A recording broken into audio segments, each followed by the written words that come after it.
வணக்கம் நண்பர்களை. Tamil CP serial செம பரபரப்பாக போயிட்டு இருக்குன்னே சொல்லலாங்க. பரபரப்பான கட்டத்தில் பார்த்தோன்னா நம்ம தமிழரசி பொங்கல் போடுறாங்க. எந்த தடவை ஜனகாமா வச்ச பொங்கல் கிழக்க பார்த்து பொங்குனதே இல்லை. அதனால தான் அவங்களுக்கு ஏகப்பட்ட கஷ்டம். இந்த தடவாது வேற ஆள் போடணும் அப்படின்னு சொல்ல நேரம் நம்ம தமிழரசி போடுவா எனக்கு பதில் அப்படின்னு சொல்ல நேரம் நம்ம தமிழரசி வீடு வீடாக மடிப்பிச்சை ஏந்துறாங்க. எங்கள் வீட்டுக்கு பிடிச்சக்கூடிய தொந்தரவு எல்லாமே பகை எல்லாம் இதோட மாரண கடவுளை இந்த பொங்கல் கிழக்க பார்த்து பொங்கணும் அப்படின்னு ஜனகமா சந்தோஷப்படணும் அப்படின்னு அந்த இடத்த மடிப்பிச்ச அரிசியை வாங்கி பொங்கல் போடுறாங்க. ஒரு கட்டத்தில் பொங்கல் கிழக்க பார்த்து பொங்கிடுது. ஆனால் சாமி ஆடி குறி சொல்கிறாங்க, அப்போதான் உங்கள் வீட்டுக்கு மருமகளால் இவளால் பெரிய பிரச்சனை ஆபத்து ஒன்று வரப்போகுது அப்படின்னு சொல்ல நேரம் அதிர்ந்து போய் நிற்கிறாங்க நம்ம ஜனகமா. அதை பற்றி தான் இந்த வீடியோக்குள்ளே பார்க்க போகிறோம். அதுக்கு முன்னாடி சேனலுக்கு லைக் அண்ட் சப்ஸ்கிரைப் பண்ணுங்க ஃப்ரெண்ட்ஸ். பக்கத்தில் இருக்க பெல் ஐக்கானையும் கிளிக் பண்ணுங்க. அப்பதான் நான் போடுற ஒவ்வொரு வீடியோவும் நோட்டிஃபிகேஷனா உங்களுக்கு கிடைக்கும். வாங்க ஃப்ரெண்ட்ஸ் வீடியோக்குள்ள போகலாம். ஃபர்ஸ்ட் எடுத்த உடனே பார்த்தோம்னா ஒரு செம ரெடியான பரபரப்பு கட்டோன்னு சொல்லலாங்க.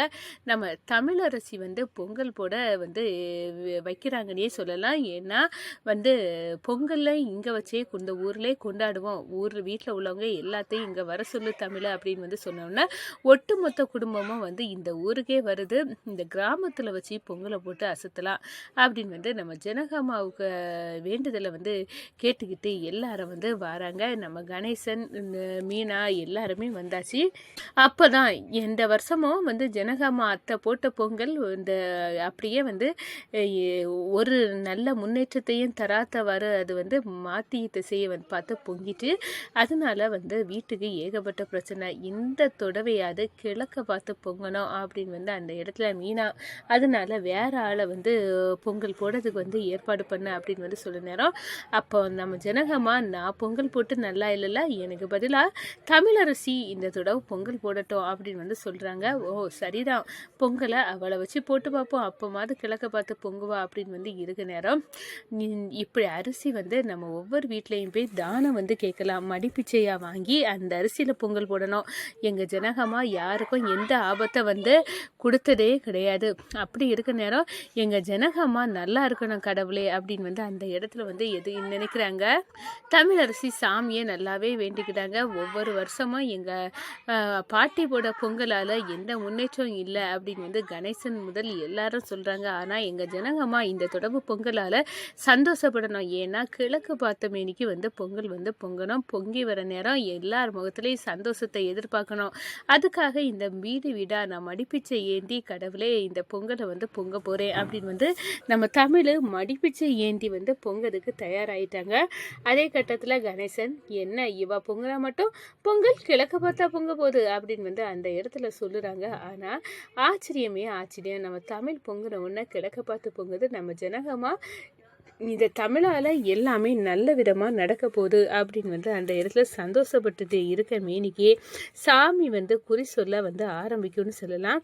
ஏன்னா நம்ம கணேசன் சொல்லி வச்சுட்டாங்க, இந்த பாருங்க இந்த தமிழ் போட்ட பொங்கல் கிழக்க பார்த்து பொங்கிச்சு. ஆனால் எல்லாரும் தமிழ் மேலே நல்ல மதிப்போட இவளால் தான் எல்லாமே இந்த வீட்டுக்கு நடந்துட்டு அதிர்ஷ்டம் இவ தான் அப்படின்னு நம்பிட்டு இருக்க நேரம் நம்மளை கண்டிப்பாக மதிக்க மாட்டாங்க. இந்த குடும்பத்தில் நம்ம ஒரு ஆளாத்து இங்கே இருந்து நம்ம பிள்ளைங்களுக்கோ நம்மளுக்கோ எந்த நிலனும் நடக்காது, எல்லாம் தமிழ் கொண்டு போவா. அப்படி இருக்க நேரம் இந்த தமிழ் முகத்தில் சந்தோஷம் வரக்கூடாது. அதனால எல்லாருமே இப்போ தமிழை வெறுத்து ஒதுக்குறது மாதிரி ஒரு செயலை செய்யணும். எவ்வளோ ரூபானாலும் தாரேன் அப்படின்னு அந்த சாமியார்கிட்ட ரூபா கொடுத்து செட் பண்ணுறாங்க. பொங்கல் பொங்கி கொஞ்ச நேரத்திலே சாமி அந்த ஆளுக்கு மேலே இறங்குனது மாதிரி நடிக்க ஆரம்பிச்சிட்டாரு.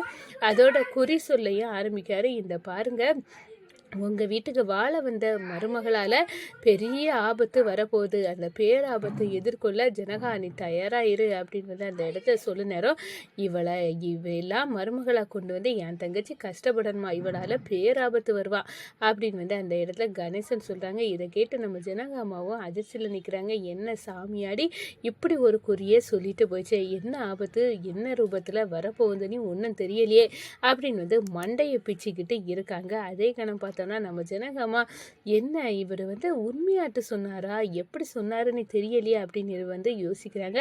ஒரு கட்டத்தில் கணேசனும் அந்த சாமியை அடி குறி சொன்ன நபரும் பேசிட்டு இருக்கிறத பார்க்குறாங்க. இது கணேசனோட வேலை தான் நிச்சயமா அப்படின்னு வந்து அந்த இடத்துல கண்டுபிடிக்கிறாங்க. நம்ம ஜனகம்மா கிட்ட வந்து காட்டி கொடுக்குறாங்க. இந்த பாருங்க ஜனகம்மா, நம்ம அவர் சாமியை அடி குறி சொல்லலை, ரூபாயை வாங்கிட்டு குறி சொன்ன மாதிரி இருக்குது பாருங்க. கணேசனும் அந்த ஆளும் வந்து பேசிட்டு இருக்கிறத பார்த்தா தெரியுதா அப்படின்னு வந்து காட்டினாரு. ஆமாம் அப்படின்னு வந்து பார்க்குறாங்க.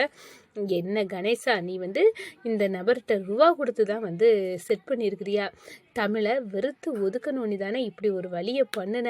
இந்த ஆளும் குறி சொல்ல போக்கில் உங்கள் வீட்டுக்கு வாழ வந்த ஒரு மருமகளால் ஆபத்துன்னு வந்து குறி சொல்லி என் மண்டையை வேற குழப்பி விட்டுட்டாரு. ஆனால் நீ ரூபா கொடுத்து தான் செய்திருக்க அப்படின்னு வந்து இப்போ நீ ரூபா கொடுக்க நேரமே நான் கண்டுபிடிச்சிட்டேன் கணேசா அப்படின்னு சொன்ன நேரம் என்ன இந்த ஜனகா கிட்ட மாட்டிக்கிட்டோமே, நம்ம தமிழை எல்லாரும் வெறுத்து ஒதுக்குவாவ, அதுக்காக இப்படி வந்து சொன்னோன்னே மாட்டி விடலான்னு பார்த்தா இப்படி ஒரு வம்பில் என்னை இழுத்து விட்டு இந்த தமிழ் வந்து ஜனகாலை கொண்டு கையங்களவுமா என்னை சிக்க வச்சுட்டால அப்படின்னு வந்து சொல்லினத.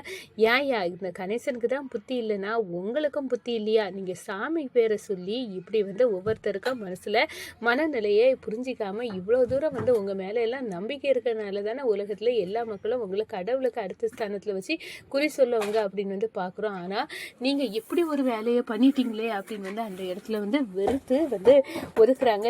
கணேசா, உனக்கு புத்தி இல்லை, அடுத்த ஊரில் வந்தோம் இந்த வேலையை பண்ணிட்டு போறிய நீ எல்லாம் எல்லாமே வந்து குட்டை கிளப்புற மட்டையாட்டு எங்கள் மனசையும் வந்து கெடுத்து விட்டுட்டியே கணேசா அப்படின்னு வந்து அந்த இடத்துல நீ திருந்தவே மாட்டியா அப்படின்னு வந்து கேட்குறாங்க. ஒரு கட்டத்தில் பார்த்தா இப்படியெல்லாம் தமிழரசியை நம்ம சிக்க வைக்கணும்னு நினச்சா, ஆனால் அவள் கடைசியில் என்ன சிக்க வச்சுட்டா, அவளுக்கு கவனமாக தான் இருக்கணும் அப்படின்னு வந்து அந்த இடத்துல கொந்தளிக்கிறாங்க.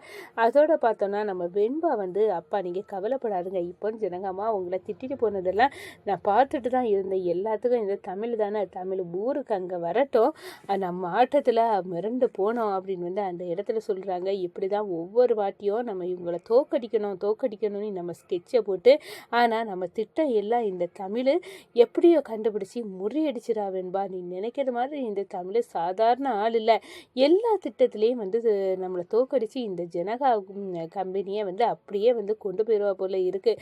இப்போ வந்து இங்கே சிபியும் தமிழுக்கு வந்து ஒத்து உத ஆரம்பிச்சிட்டான். இனி இவங்க ரெண்டு பேர்த்தையும் பிரிக்கிறது உன் கையிலே தான் இருக்குது வெண்பா அப்படின்னு வந்து சொன்னார். எப்படியாவது நம்ம சிபி மாமாவை என் வலையில் நான் விழ வைக்கணும், என் வலையில் விழ வச்சு கண்டிப்பாக தமிழை ஓட வைக்கணும், ஒட்டுமொத்த சாம்ராஜ்யத்தையும் நம்ம கையில் கொண்டு வரணும்.